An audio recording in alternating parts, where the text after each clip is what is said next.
quando a mente está mais pacífica.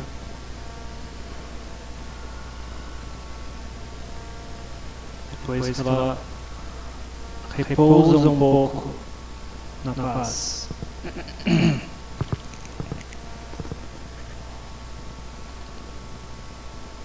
Então aí sim é a hora apropriada de colocar ela para girar. Mas para girar junto com a sabedoria. Caçando os bandidos da mente. E a gente tem que olhar para esse corpo, que é nele que está o principal apego. Sakayariti. Primeiro brilhão que prende a mente no samsara. Identificação com o corpo. A gente considera o corpo como sendo a gente, ou sendo esse corpo nosso. E essa ideia precisa ser revirada, entendida até a mente poder ver com clareza que não é assim. Que essa é uma ideia falsa. Mas acreditar no que alguém está falando não serve. A gente tem que revirar até a mente ver por conta própria.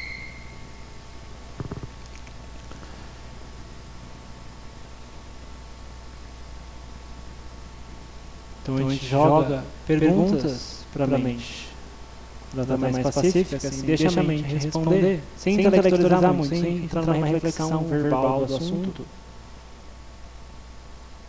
Tem um lado da mente que não precisa teorizar sobre isso. Mente fácil observe o que acontece. Se vier uma resposta bem, se não vier tudo bem também. A gente não vai ficar puxando coisas artificiais. Então o que precisa entrar nesse corpo? Para ele se manter funcionando até o próximo dia.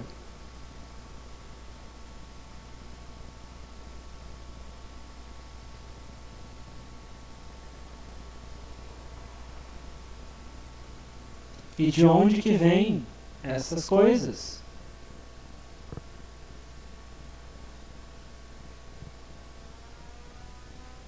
Tem que ir um pouquinho mais longe do que nos supermercados. Falar que vem do Carrefour ou vem do AliExpress não serve.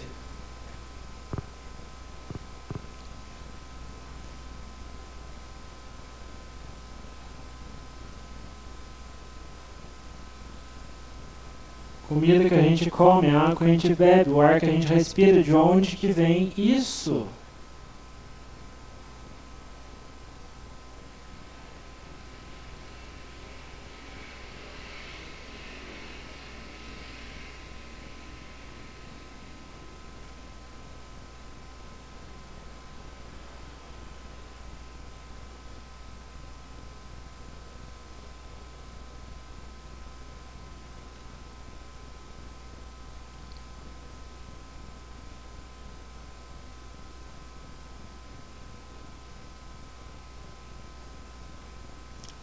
Quando está no prato de comida, quando está no copo de água, quando está na garrafinha, a gente chama isso de minha água, meu arroz, meu feijão, minha salada, minha soja, minha isso, minha aquilo.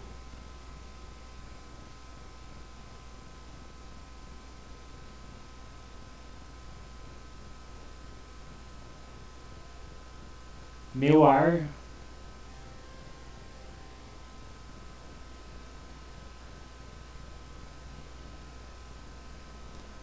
Mas por que a partir do momento que entra nesse corpo, o rótulo muda?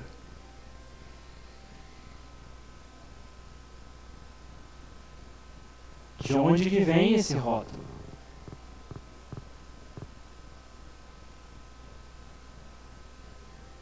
Vem junto com a comida, vem junto com a água, vem junto com o ar? Embutido?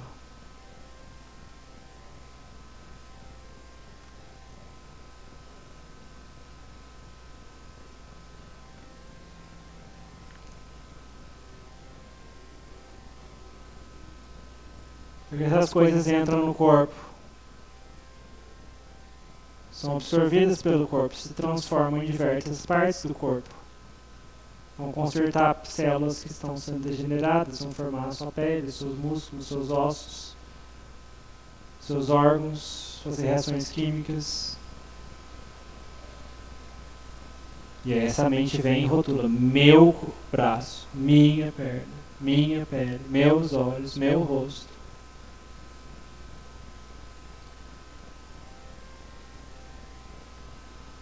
Mas se tudo isso veio de fora, o que tem de realmente seu aqui?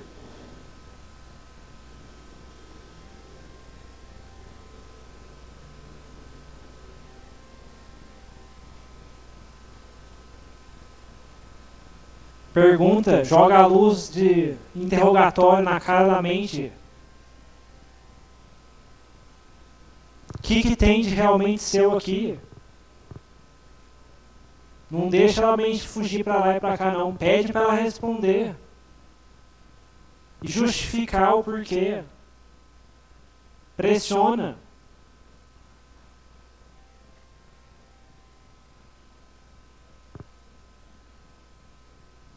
Por quê?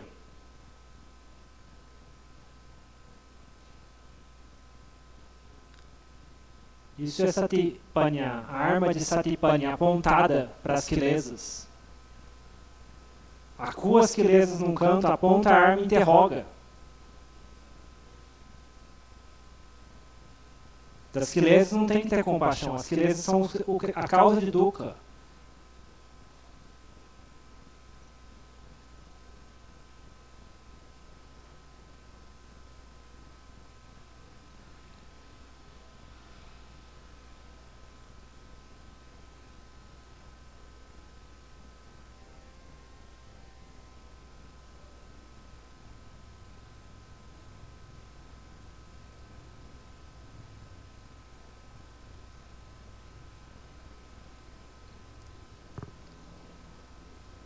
Mas às vezes a mente dá umas respostas ocidentalizadas, né? Tipo, ah não, mas é que aí foi carimbado com o meu DNA. Meu DNA. Essas coisas todas têm o meu DNA. Depois que elas entram no meu corpo. Mas esse DNA é uma molécula, não é? Ele é formado de átomos. E os átomos são seus? Quem que manda nos átomos? Você pode mandar átomo X reage com átomo Y? Você pode fazer isso? Ou esse é assunto dos átomos? Da física, da química?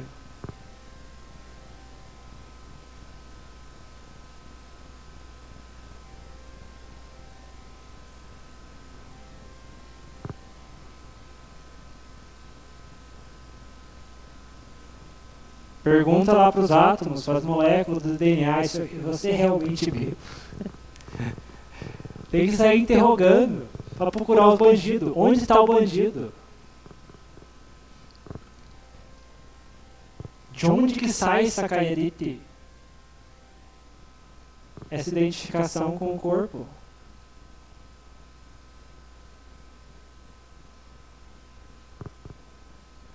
Pulveriza o arroz, o feijão na sua frente. Vê se você acha Sakayaditi lá dentro.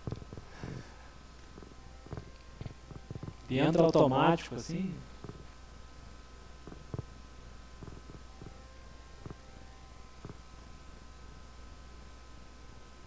Isso é Vipassana de verdade. Agora sim. Revirar a verdade das coisas. Revirar a verdade desse corpo. Usar uma mente pacífica para revirar a verdade. Isso é Vipassana. Pelo menos de acordo com o Buda e de acordo com a tradição da floresta dos Krubajans, né? Se alguém pega e chama outra coisa de Vipassana, sei lá o que a pessoa está chamando de Vipassana.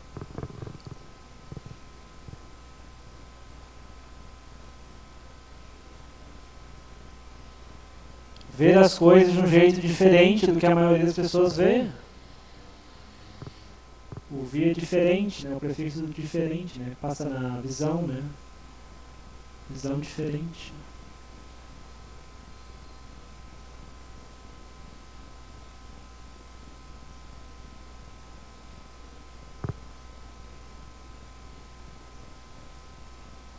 E esses átomos que formam o seu DNA, esses elementos, se não quiser pensar em átomos dá dor de cabeça, se não gosta de química, sei lá. Elementos naturais que formam o seu DNA vieram de onde? Como é que eles foram parar aí? Você desejou pro gênio da lâmpada e o gênio da lâmpada fez eles aparecerem aí? Tem que questionar, tem que revirar, tem que pressionar. As crianças cercadas não tem para onde correr.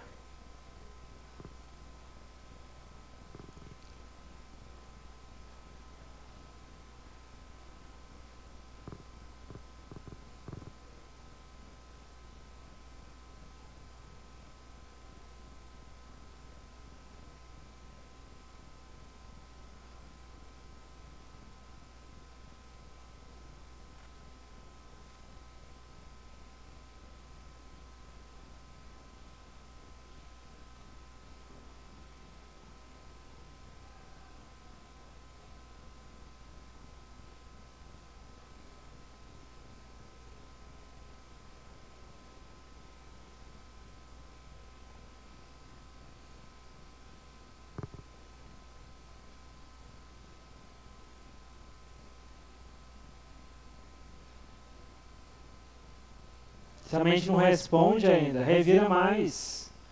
Antes de entrar no corpo, esse arroz, esse feijão, essa salada, essa comida, onde que isso estava?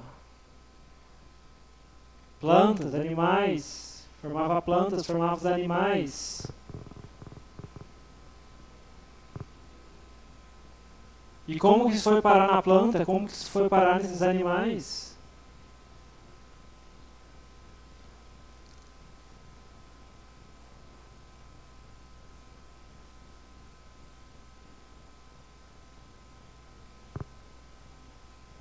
Tem um elemento químico chamado arroz, um elemento químico chamado feijão, ou como que isso foi formado? A semente estava lá na terra, água, luz, combinação de fatores, insetos polinizadores, surge a semente, surge o feijão, surge o fruto, surge a semente.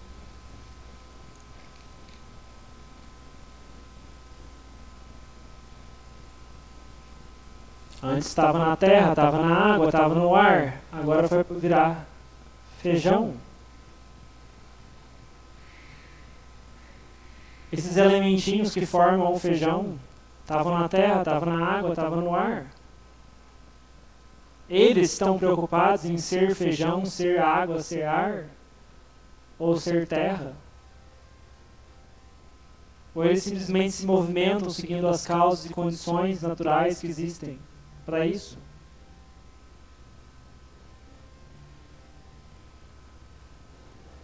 Você bate com um martelo em cima de um feijão e fica triste, alguma coisa lá no feijão fica triste, deprimida, chocada, alguma coisa assim?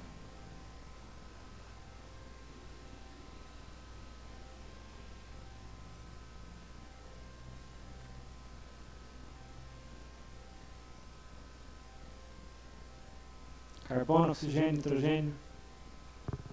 Um tanto de elementos naturais que vieram de vários lugares diferentes.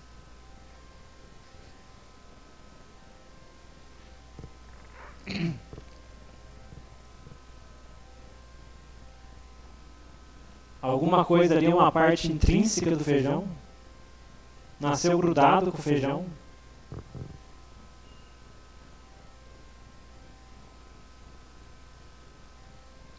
E agora olha para esse corpo. É de tão diferente assim?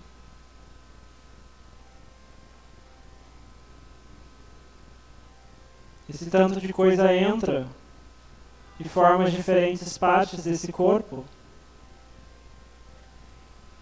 Mas essas coisas que entraram, esses elementos naturais que entraram, a gente tem algum controle sobre eles. Esses elementos estão preocupados se eles formam o nosso corpo, ou se eles formam vermes, ou insetos, ou terra, ou pó.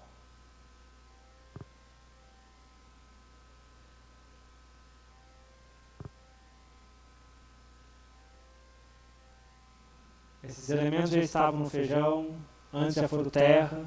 Eles estão tão preocupados em fazer parte de um ser humano? E você manda neles por acaso? Você escolhe alguma coisa ou eles seguem causas e condições naturais?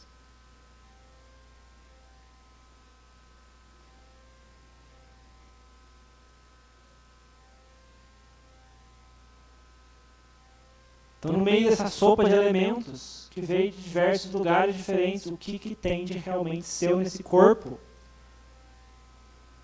Pressiona a mente. Joga o holofote na cara da mente.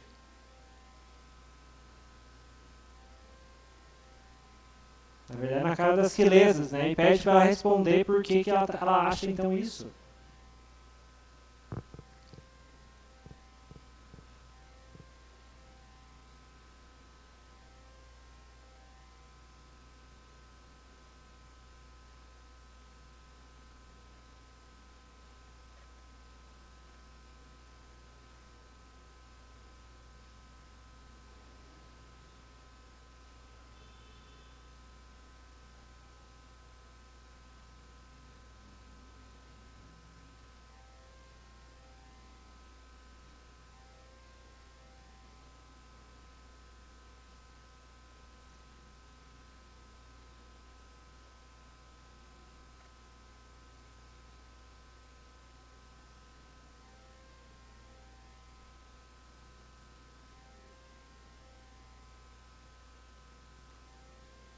Se a mente responde, olha o efeito que essa resposta tem na mente. É uma resposta que leva à paz, que deixa a mente mais livre de apego. Isso é importante, né? Esse é o teste. A gente tem que cutucar esse ponto. Sempre que a mente estiver mais pacífica. Às vezes a gente vê com um pouquinho de clareza, às vezes a gente vê com mais clareza. A gente tem que afiar a mente nesse ponto. Até a mente ver com clareza absoluta e não ter dúvida nenhuma desse assunto mais. Encerrar esse assunto de vez.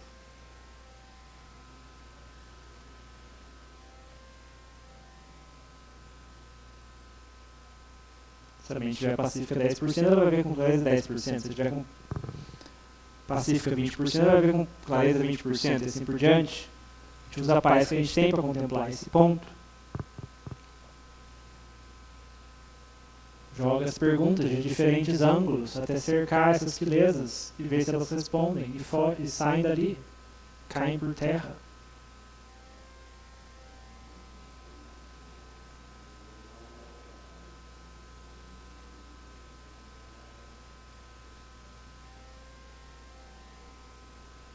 Elementos naturais que a gente pegou do mundo e a gente continua pegando emprestado.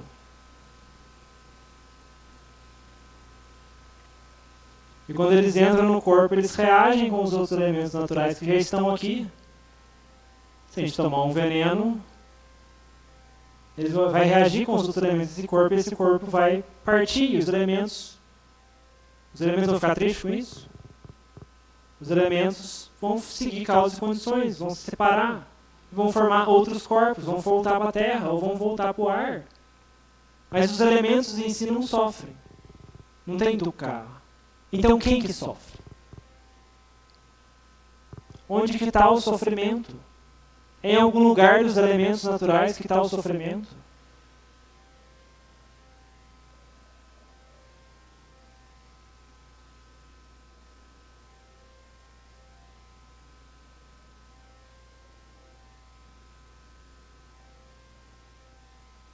De onde que vem essa ideia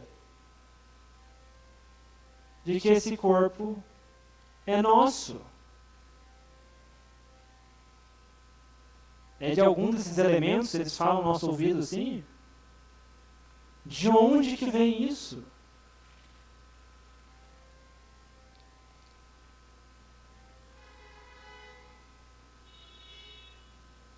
Com base em que essa ideia se sustenta? A gente coloca os fatos na mesa da verdade da mente, diante do juiz de sati e sabedoria. e faz a pergunta, por quê? Que é assim que a gente tem essa ideia, então.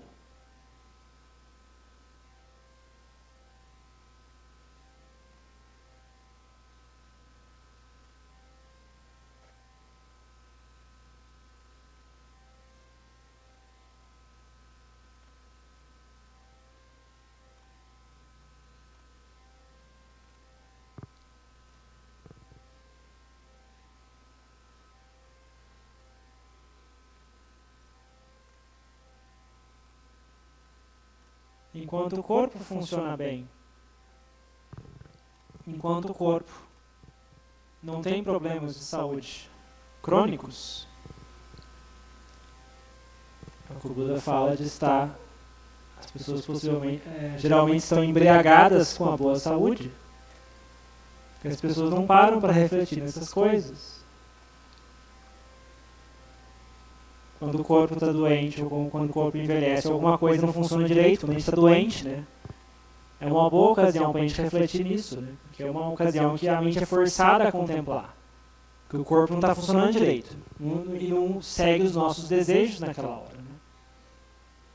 O corpo coloca limitações na nossa vida. Você tinha planos, mas você tem que abrir mão dos planos, porque o corpo está doente. E a mente sofre com isso. Além do sofrimento físico, da dor física, dos sintomas, tem a mente criando problema com isso. Eu não queria estar doente. Eu tinha planos. E o draminha da mente. Essa parte dá para tirar. Essa parte dá para eliminar. É aqui que está a prática. A prática é para isso. A parte física é a parte física, né? Mas quantos por cento é cada um? A gente tem que olhar e ver.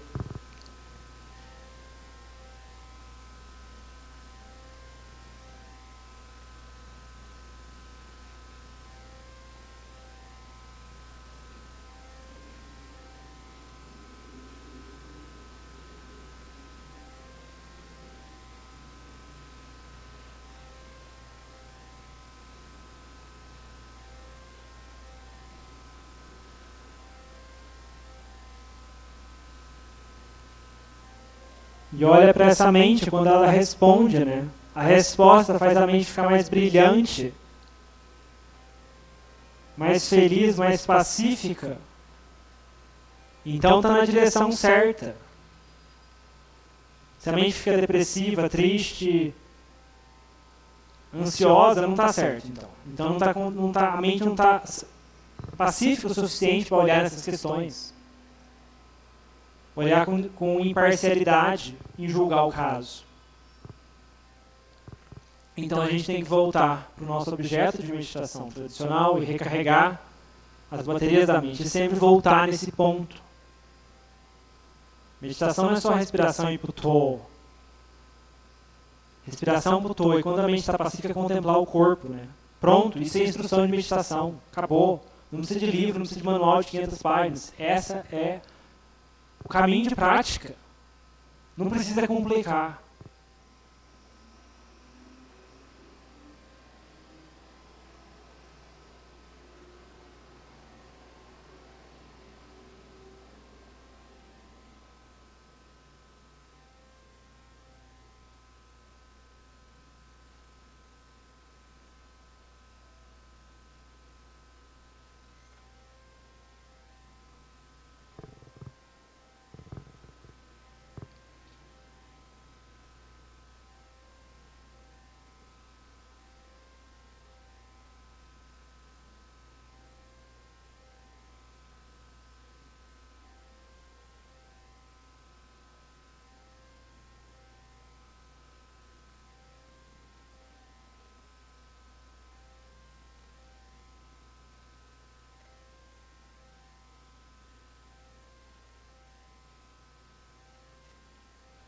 E se a mente é teimosa, a gente pode forçar ainda mais, pressionar ainda mais.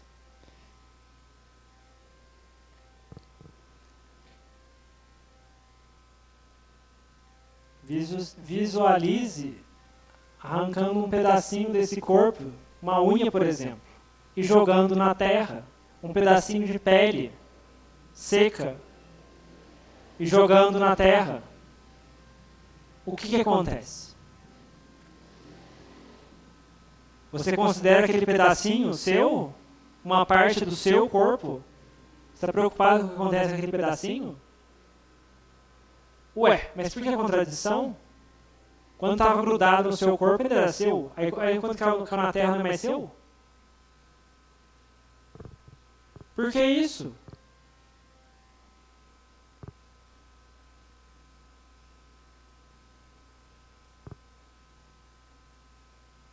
Ou então um pedacinho de cabelo?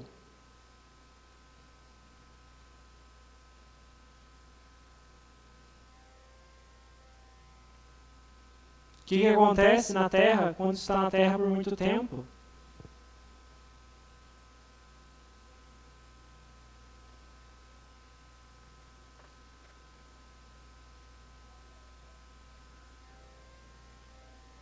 Vai brotar uma outra pessoa daquilo? Ou vai despedaçar e vai formar outras coisas?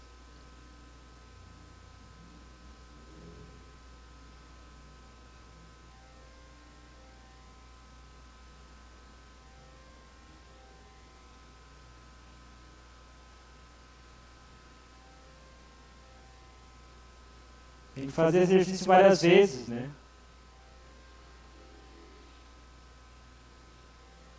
Pra frente, pra trás, de trás pra frente.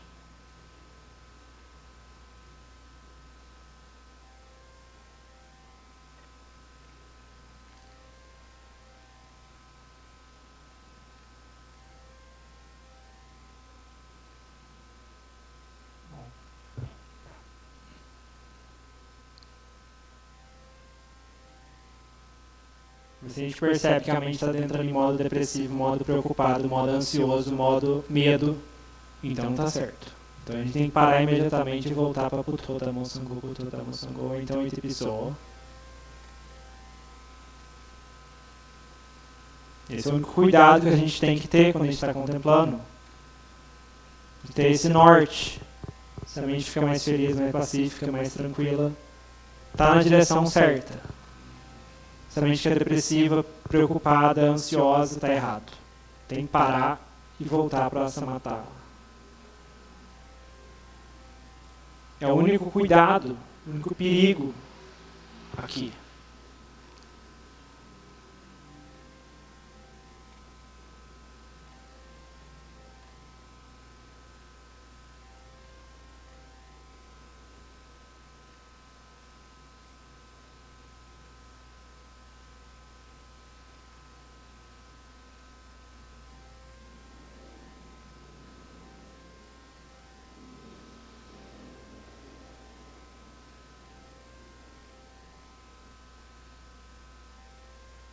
Visualiza esse pedacinho de pele se despedaçando, pulverizando, moendo,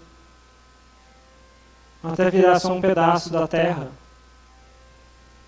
que a gente chama de terra.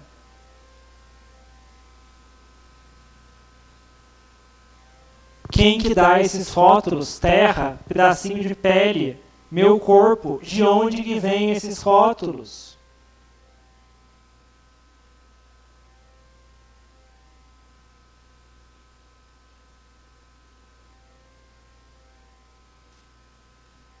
Será que essa rotuladora, essa impressora de rótulos não está bugada, não? Não tem uns rótulos falsos saindo dela, não?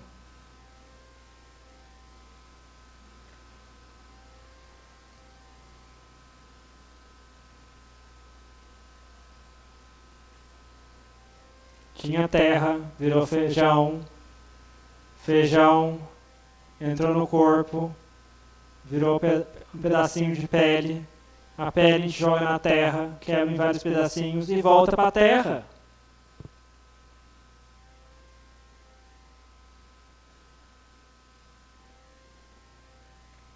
Tem alguma coisa realmente nossa nesse assunto?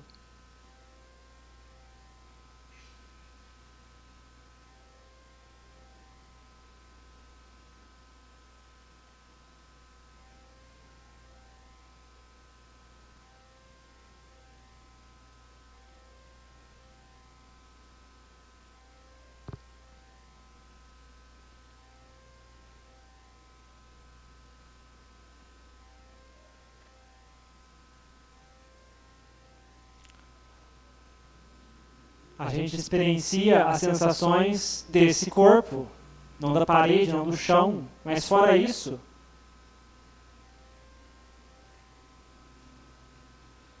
tem alguma outra coisa que a gente controla nesse corpo? Fora mexer os membros e mexer para lá e para cá?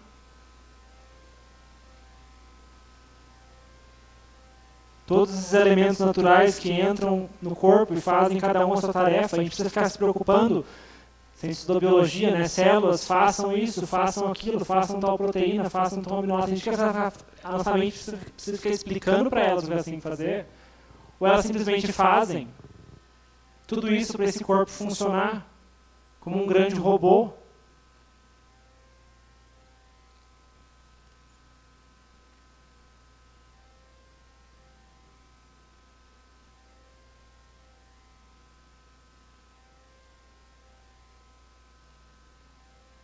A nossa mente conectada com esse robô, só consegue sentir esse robô, não consegue sentir os outros robôs dos outros.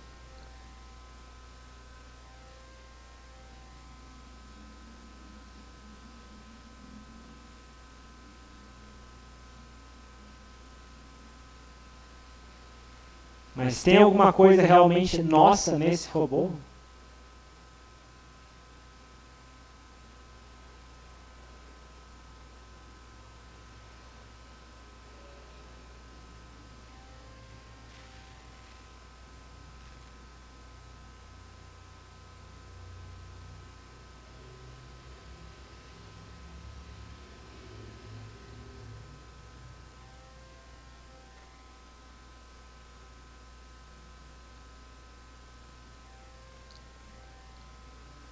E a gente pratica dessa forma, revira, cutuca de vários lados, analisa de vários ângulos.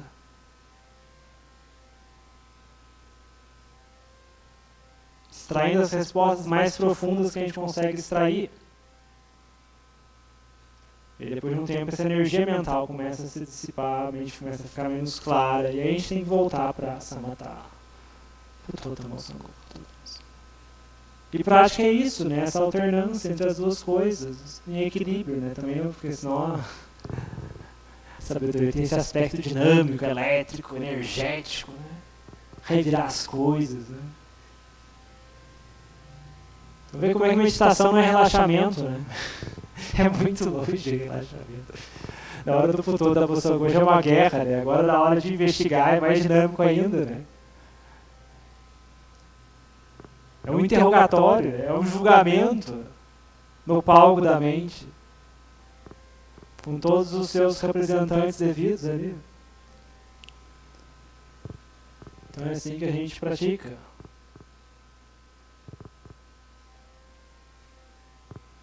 Não precisa ficar perdido em tanto rótulo, né? Você vê, em poucas palavras você explica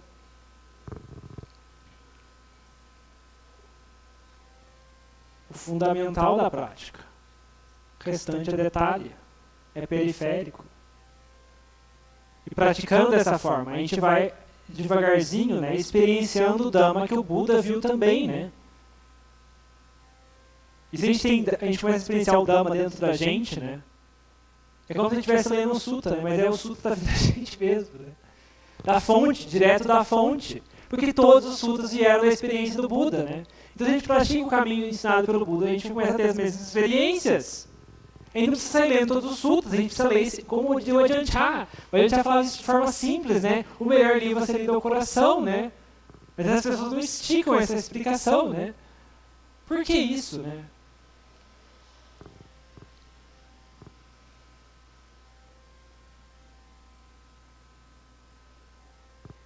O Dhamma do Buda é uma experiência, não esquecer disso, né? Não uma teoria. Né? Tudo que ele falou foi com base nessa experiência, né?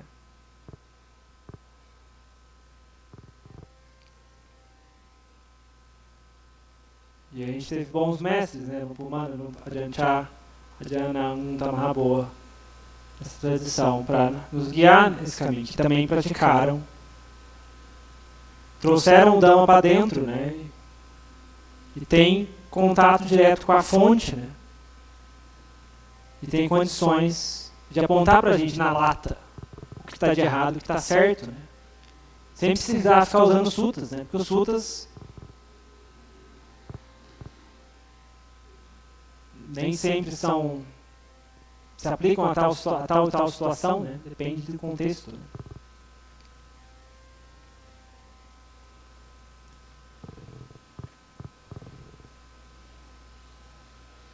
Então a gente pode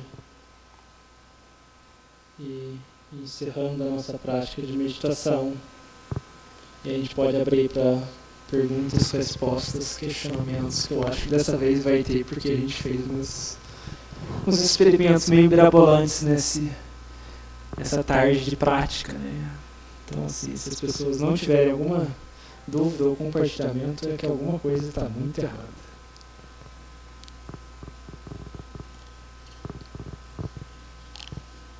Só desligar a gravação antes. Na verdade, deixa eu ligar a gravação. Pessoal do online, Jussara, José Otávio, como que foi os 108, as 54 rodadas? Você tinha feito antes? O que sentiu? Oi,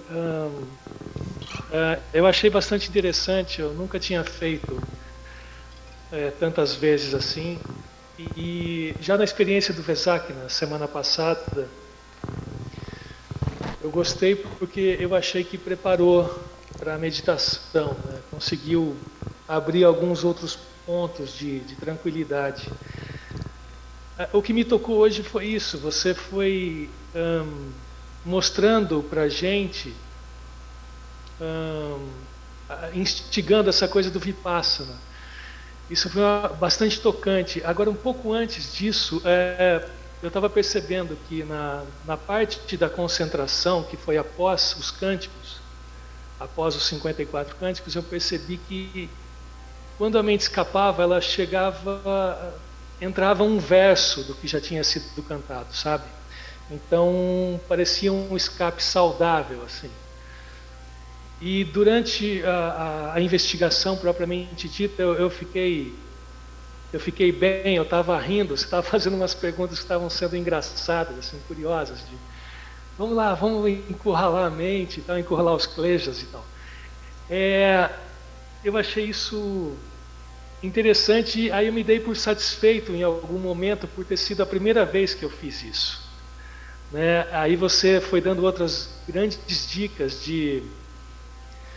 para a gente voltar a se concentrar na respiração ou no Budô quando não estiver legal e tal. Aí, como eu já estava legal, eu falei, vamos ficar por aqui. Então eu continuei ouvindo as suas dicas e me mantendo nisso, sabe? E novamente eu estendo a gratidão, o sentimento de gratidão a tantas dicas aí que você tem dado nessa tarde aí tão preciosa. Muito obrigado. Então, assim... E assim, a coisa das perguntas e respostas com a mente, né? Assim, o objetivo é a mente ficar pacífica, né? Se a mente fica pacífica com uma resposta, tá bom, tá certo já, né? Não precisa cutucar mais, né? Já teve uma resposta ali que pacificou, né?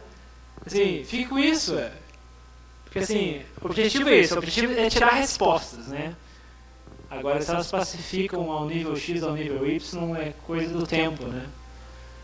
Então, assim, e a própria coisa do Itipiçô, né? Quando a gente está fazendo Itipiçô, daqui a pouco a mente pacifica, ela não quer mais fazer o cântico, né? Isso às vezes acontece. Então você pode ficar em silêncio também. Então, assim, o propósito de tudo isso é para a mente se pacificar ou ter uma clareza muito grande, né? Então, se ela tem isso, não está errado você sair disso, você sair da dica, ou você seguir a dica e ficar com aquilo, né? Porque o objetivo dessa prática é para ter experiência, não é para ter teoria, né? Isso aqui é um laboratório, né? A gente quer ver experimento e experiência. Não queremos ver relato de tipo, teoria, né? Tipo, será que isso acontece quando eu faço isso? Por exemplo, eu estava fazendo o Itipiçô, né? Tinha umas horas que, tipo, assim, pode parecer ridículo, mas assim, como a mente é maluca, né? Assim, eu estava fazendo o Itipiçô, daqui a pouco a minha mente apagava em sonolência. Tipo, tanto é que eu perdi o verso. Devo ter errado umas 3 ou 5... pessoal que me corrige aí quantas vezes que eu errei, né? Porque assim, a minha mente apagava numa sonolência violenta, né? Tipo, começava a ter, tipo, meio que tipo um sonho, assim, tipo uma visão, assim, de uma coisa completamente diferente, totalmente fora, né? Então assim, você vê, eu tava fazendo energeticamente, mas ainda assim, as quilesas são traiçoeiras, né? Elas arrastavam assim, puxavam com tudo. a minha perna, e eu continuava ali tentando manter o negócio, né? Então, assim, você vê como que, mesmo nos cânticos 108, às vezes tem uns desafios intensos ali que você tem que fazer para manter, né? E essa luta que você mantém durante os cânticos ali, tudo isso ligando ao que você falou, né? É um momento, né? É um embalo da mente, né? Que se coloca ali, né? Você acelerou um trem-bala, né? Então, assim, depois para ele parar é difícil, né? Então, assim, é um trem-bala contra as quilesas, né? Então, assim, a gente depois que isso volta, a gente está na vida diária, andando na rua e acabou vendo o Itipiçô, né? É um bom sinal, né? Porque a mente está percebendo que aquilo é bom, né? Uma saudade boa, né? Ao contrário de praticantes que vão em alguns retiros por aí, que depois saem reclamando que não quero mais pensar em meditação pelo resto do ano, que eu só sinto dor naquele retiro. Então, assim, a mente tem uma memória boa disso, né? Tá trazendo a paz pra mente, né? Então tá na direção certa, né? Isso é importante, né? E a coisa da investigação, assim, você vê quantos anos que tem de budismo Theravada no Brasil, e assim, às vezes as pessoas esquecem de pontos básicos, né? Tipo, contemplação do corpo, né? Da tradição da floresta é um ponto super enfatizado, né? Porque às vezes o pessoal fica contemplando, contempla a impermanência, contempla a permanência. Mas assim, o pessoal pula o corpo, né? Como assim? Como assim? Os Kurubadianos, assim, Sakayaditya, tem um problema de tradução, né? Que o pessoal traduz como crença no eu. Não é correto, né? Apego ao corpo, né? Ao corpo, principalmente, né? A questão de visão do eu é uma coisa lá do Arahant, né? Tipo, é coisa lá do quarto estágio de iluminação, né? Mesmo o primeiro, segundo, terceiro estágio ainda tem visão de eu ali, sutil ali, ao redor dos agregados, né? Então, assim, visão de eu, assim, é só eliminar lá no livro do Arahant, né? Tipo, o primeiro agrilhão que é abandonado com o Sotapanna, né? Tipo, apego e identificação com o corpo. Identificação com o corpo. Nesse ponto tem que bater 1000 vezes. Então, se a identificação com o corpo, a gente tem que revirar esse corpo. Não querer sair contemplando damas profundos, abdama e coisas que estão no espaço sideral, né? Tem que voltar para esse corpo. Você vê, coisas básicas do que esse corpo é composto, a mente esquece. E ela esquece e cria problema com o que ela esqueceu. E quanto sofrimento que vem desse corpo, né? A gente recicla todo dia. Envelhecimento é sofrimento, morte é sofrimento por causa desse corpo. Porque a mente acha que é esse corpo. Ela não vê que ela é uma coisa completamente separada desse corpo. São dois universos completamente separados.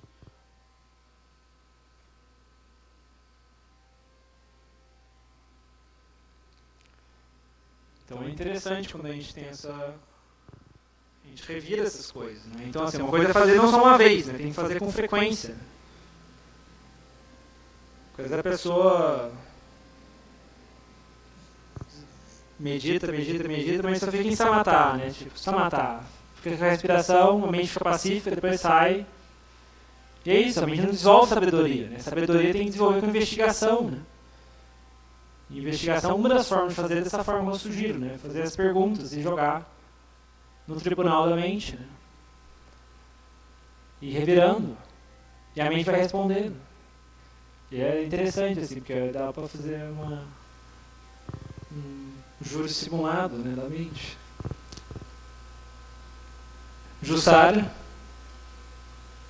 Você pratica há quanto tempo, José Otávio, aliás? Olha, agora eu não sei muito responder, é porque eu tinha feito, como eu falei com o Arthur, em 2010, mas a gente fazia só algumas inserções antes da aula teórica, né? Entendi. E aí depois, eu só tive experiências conduzindo ou mesmo fazendo introspecções antes da aula, até antes do uso de mantras na prática de yoga.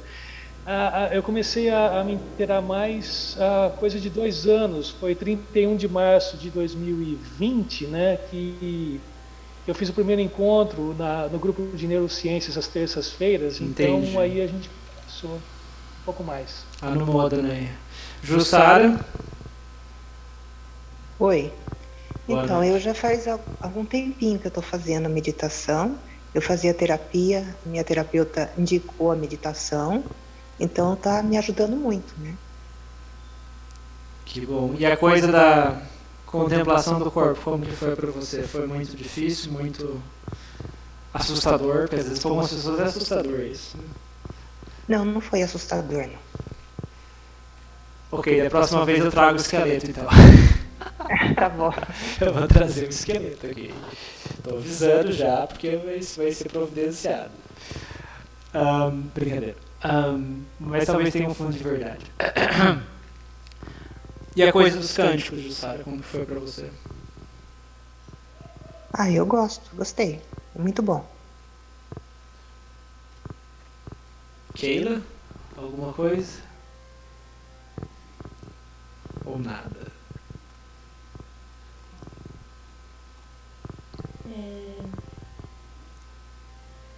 Foi curioso, porque eu não costumo praticar essa meditação meditativa. E agora eu percebi que a minha mente estava calma. Fala um pouquinho mais alto. A mente estava calma. Fala. A minha mente estava calma. Não sei se é preguiça, mas estava com aí na respiração, não queria muito investigar as coisas. Mas foi engraçado que no momento que você falou sobre pegar, tirar um pedaço de pele e jogar no chão, tava tranquilo. Tava entendendo assim o que você queria dizer com isso, né? Essa coisa de que não é nosso, de fato. Mas aí em um momento eu pensei assim, então eu vou tirar um pedaço da minha mão e jogar ali. E aí na hora o pensamento que veio é que eu queria pegar e botar no gelo. Como assim? Colocar no gelo? E colocar minha mão no gelo pra poder botar de volta ali e tipo assim, levar no hospital e botar no gelo, enfim. E aí eu percebi o quanto eu não entendi nada do que estava acontecendo, assim, o quanto tinha de apego, né? Porque quando era um pedacinho de pele, tudo bem. O pedacinho de pele, tá tudo bem. Agora quando eu imaginei assim, jogando minha mão ali, eu pensei, não, minha mão, eu preciso dela, sabe? Minha mão. E aí eu percebi o quanto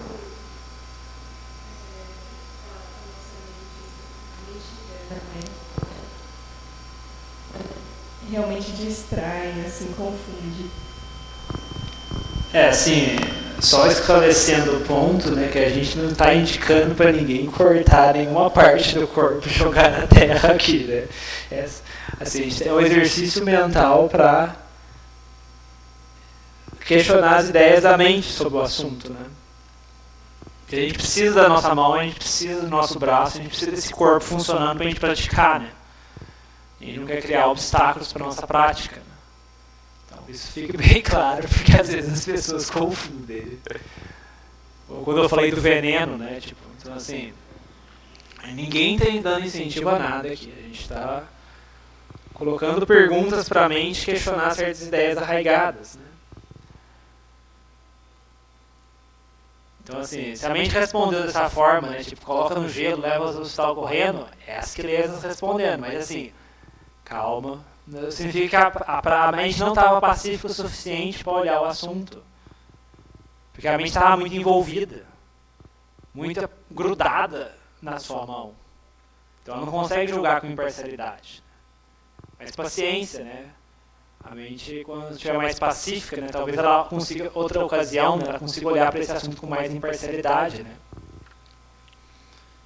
Então é uma coisa a fazer continuamente, né? Mas assim, a coisa da paz, né, também tem um fator que é o seguinte, né? A gente tem uma limitação de tempo, isso é um fator. Segundo fator é que, tipo, quando a mente está pacífica, né, com a respiração, depois dos cânticos, né, é bom deixar a mente ali quieta, né, até a mente sair. Só que o que acontece? A gente está conduzindo aqui, a gente não sabe quando que a mente dos outros saiu ou não saiu, né? Então, assim, tem que usar alguma guideline, né? Então, assim,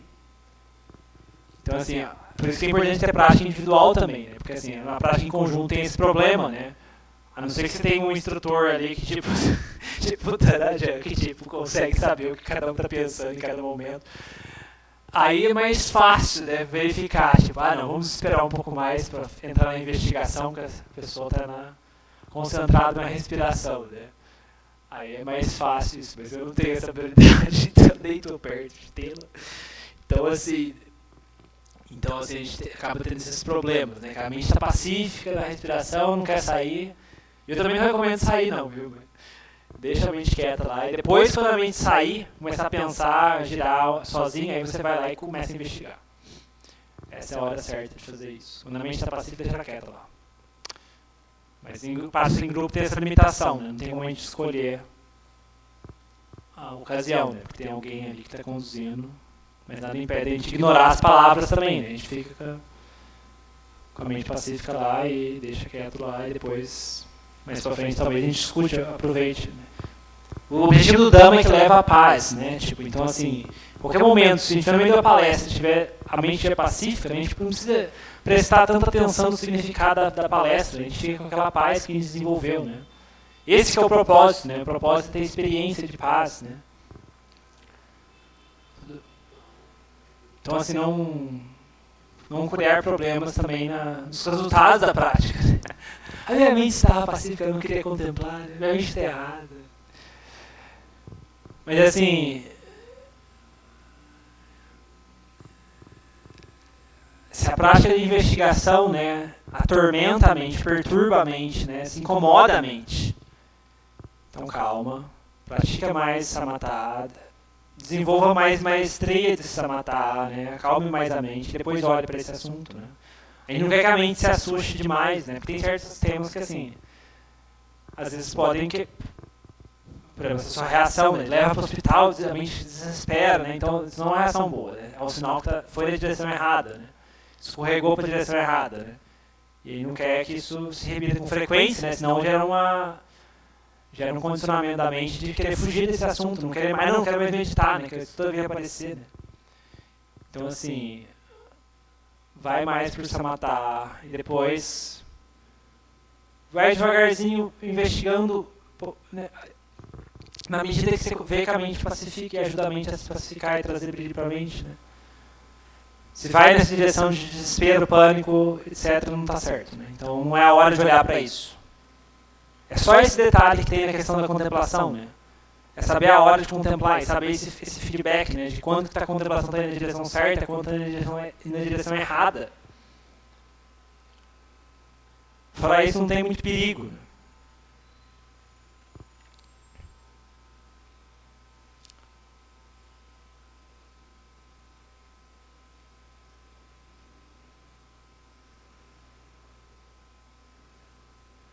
E é uma questão de... E também é uma questão gradual, né? Um caminho gradual, né? Às vezes a gente acabou de conseguir chegar no degrau de samatha, aí vem o Hariel e puxa pra gente pra vipassana e contemplar o corpo, jogar a mão na terra. Às vezes é um salto muito grande, né? Então que a gente aproveite o degrau de samatha, de Puttota Mossangho por um tempo, né? Até a gente perceber que até esse degrau é meio... Ele tem os seus defeitos, né? Que a gente precisa ir além, né? Então, assim, uma coisa de cada vez, não querer pular a fase, né? E assim, se a gente conseguiu aperfeiçoar um pouco mais samatha, né? Que a gente fique com isso, né? E vai gradualmente puxando a mente mais pra frente pra investigação, olha de um jeito, olha de outro, ver se a reação foi na direção certa, senão a gente para e volta pra samatha. E assim a gente vai praticando, né? Uma coisa de cada vez, sem dar pulo. A mente é um fenômeno natural, né? Cada um tem seu tempo, né? Às vezes alguém faz isso pela primeira vez, né? E a mente fala, nossa, é por aqui mesmo, né? E a pessoa, como é que fala? Começa a querer investigar muita coisa, ela começa a olhar para trás e fala, nossa, como que eu estava parado numa banheira de uma massagem, né? Como que eu tenho que aproveitar essa energia para contemplar e revirar, né? Como que isso dá resultado, né? Outra pessoa faz pela primeira vez, tipo, não, minha direção muito errada, desespero, pânico, emoções adversas. Então assim, a gente tem que conhecer a nossa mente, né? causas e condições, cada um tem seu tempo, né? Então a gente trabalha com o que a gente tem, mas a gente não sai disso, né? Samatha, Vipassana, toda emoção, contemplar o corpo. A gente alterna essas coisas, tendo obviamente a fundação de Sila, de virtude, né? Os 5 preceitos, né? De praticar atos de generosidade, né? E de buscar abandonar esses impulsos da mente, de muita raiva, de muita cobiça, de muita delusão. Tudo isso está no nível de Sila. Se a gente constrói dessa forma, então, tem os 3 fatores do nobre caminho óculo, né? Sila, Samadhi e Panya. Então está tudo aí. É só questão de tempo, questão de ajuste para dar resultado, né? Então que a gente tenha determinação em continuar praticando. Alguma outra questão, pergunta, questionamento? Como é que está o YouTube aqui? Acho que no YouTube, não sei como é que está a nossa audiência aqui. Tem 3 pessoas assistindo agora.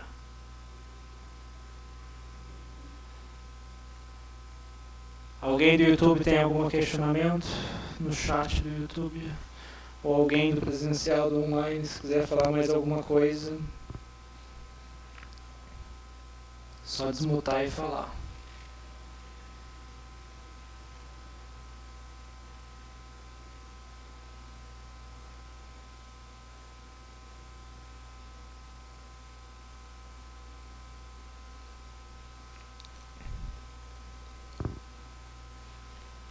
Alguém?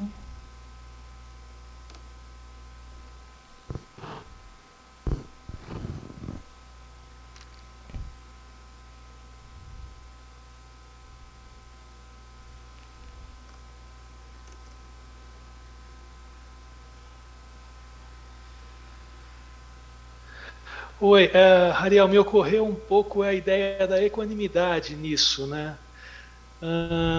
A gente estando tranquilo, quando começa uma certa investigação, e independente para o lado que a investigação decline, né? Eu acredito que, estando envolvido de uma forma equânime, isso facilita muito, né, a manutenção da investigação e tudo mais. A gente não, como eu falei, né, não precisa nem mencionar o termo equanimidade, né, o que eu falei é que, tipo, a gente olha o que sai da mente, né, se sai, a gente responde bem, se não responde, amém, né, tipo, essa atitude de equanimidade, né, de, tipo, não querer cobrar demais, né, a gente está olhando o que está acontecendo, a gente joga a pergunta, a gente joga as causas ali no nosso tubo de ensaio e vê qual a reação que ocorre. A gente está só fazendo isso, a gente se coloca como um cientista no laboratório, né? E estamos abertos para o que vier, né? A gente está mexendo com substâncias desconhecidas, né? Então a gente tem que estar aberto para o desconhecido, né? Será que as causas e condições são suficientes para dar o resultado, né? Então, se não está dando resultado, se não está dando clareza, não está dando insight, é porque tem alguma coisa faltando, né? E depois a gente vai corrigindo isso. A gente tem que ter essa experiência, né, para a gente verificar, né, testar. E como você falou, né, em tudo que a gente faz, né, a gente busca fazer com sati, né, a gente faz, e essa equanimidade está embutida, né, quando a mente fica com butô, ela não está nem para a esquerda nem para a direita, né, está no meio, né, ela não está seguindo gostos e desgostos, né, ela está no meio. Um objeto neutro, não é feliz nem sofrimento, né, não é prazer nem sofrimento, né. É pacífico, é sublime, né? Então, assim, nesse sentido, não sei se eu respondi a sua pergunta, José Otávio. Sim, gostei, legal. Vamos para o Araham então, pessoal? Deixa eu ver se no YouTube não apareceu nenhuma pergunta. Aí, alguém falou sobre, no YouTube, falar um pouco sobre como manter a prática no dia a dia, por favor. Primeiro, estrutura, né? Fazer os cânticos de manhã, de tarde, né? Ou pelo menos um dos cânticos, o Itipiso, né? Depois faz alguns minutinhos de meditação, né? O que for encaixar no nosso dia, né? E ao longo do dia, quando a gente não está fazendo nada de tão intelectualmente envolvido, né?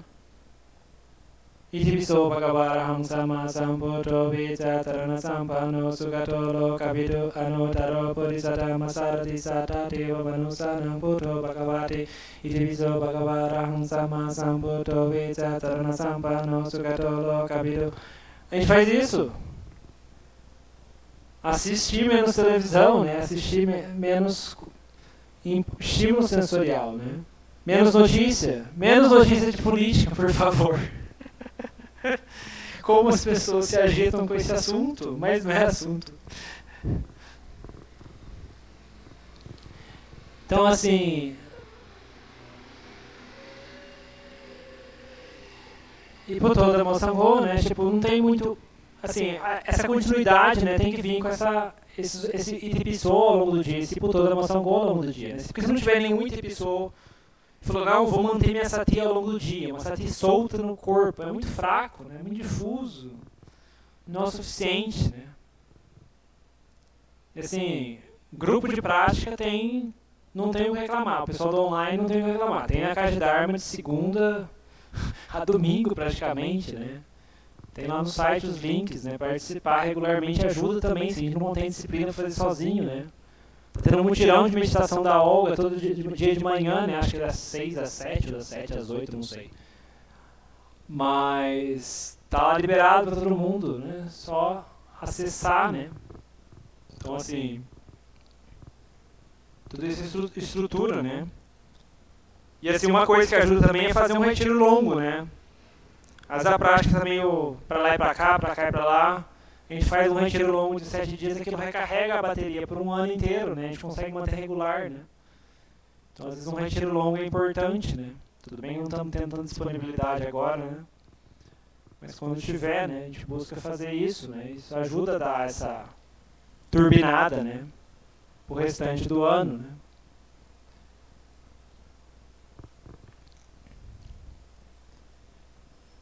Então você vê, a regularidade é uma coisa importante. Se a gente pratica uma meditação uma vez por semana, né, não vai dar muito certo, né? Tem que ter todo dia lá. A gente come todo dia, a gente toma água todo dia, a gente respira todo dia. Mas por que a gente acha que a meditação é diferente? Ah, não, vou meditar só uma vez por semana se vai dar certo, né?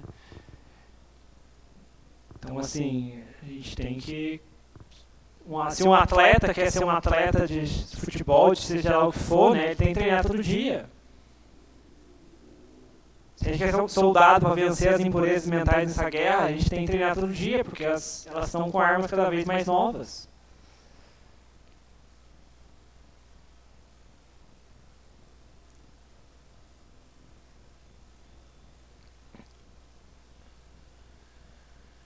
Então tudo tem a ver com regularidade, com estrutura, né? Tem a ver com os cânticos são uma estrutura, né?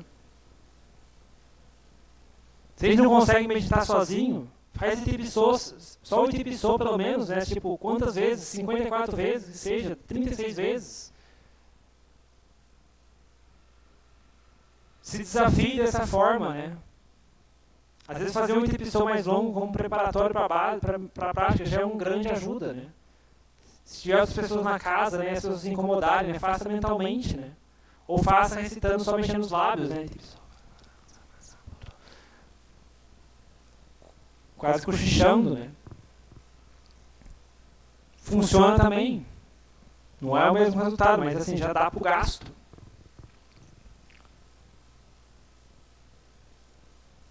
E assim, aproveitar as oportunidades que a gente tem, né? Tipo, a gente apareceu uma tarde de prática, a gente sacrifica, né? A gente dá esse comando para a mente de que isso é um assunto importante, né? A gente se desloca, a gente abre mão de certos planos que talvez seriam dispersivos para a mente.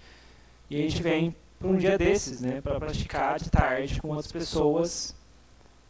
Com essa atmosfera de grupo ajuda também. Tudo isso é estrutura, né? Vai ajudar a disciplina, né?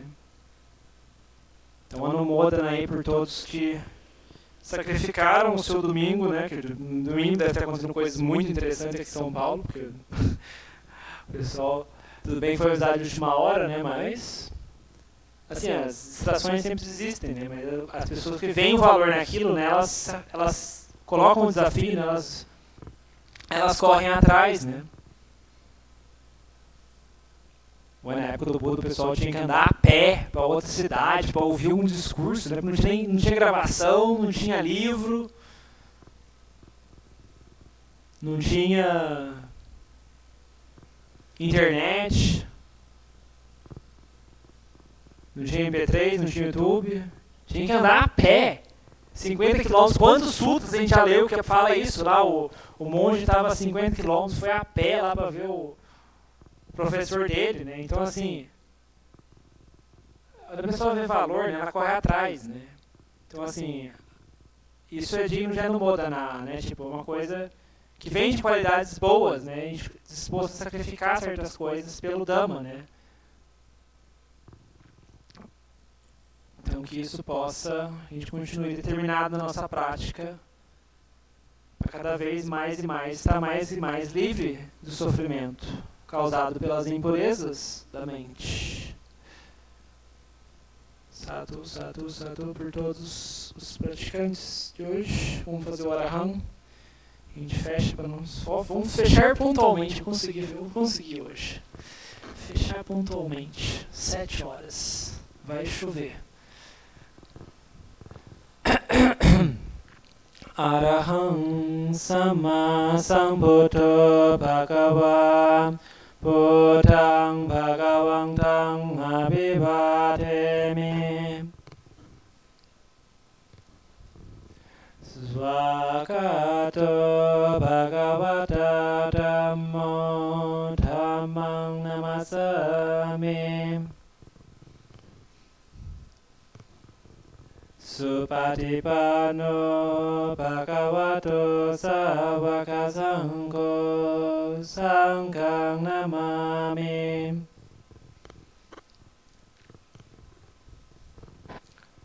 Na tradição de floresta, a gente não para a reverência aqui, a gente faz mais 3 reverências para os nossos mestres.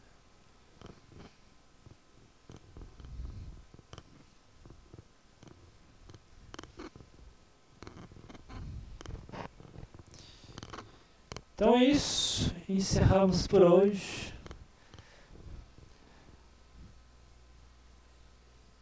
Para o pessoal do online, eu acho que tem que fazer umas estratégias para o pessoal aparecer presencial, né? Então a gente vai falar que da próxima, para o pessoal que vem presencial tem brinde, vai ter surpresa, vai ter alguma coisa, né? Então é isso, pessoal. Vamos tentar fazer mais vezes. Acho que essa logística funcionou bem, essa coisa do tarde de prática, né? Porque comparado com o mini retiro tem o problema do almoço, do intervalo, né? E assim, né? Pelo menos para presencial fica mais complicado, né? A pessoa vem para um lugar só e não tem que ficar saindo, né? Vocês iam falar alguma coisa? Zé Otávio, Jussara, vocês tinham desmutado? Pode falar. Eu só ia agradecer mais uma vez, viu, Hariel? Muito obrigado mesmo aí por tantas dicas. Recording stopped.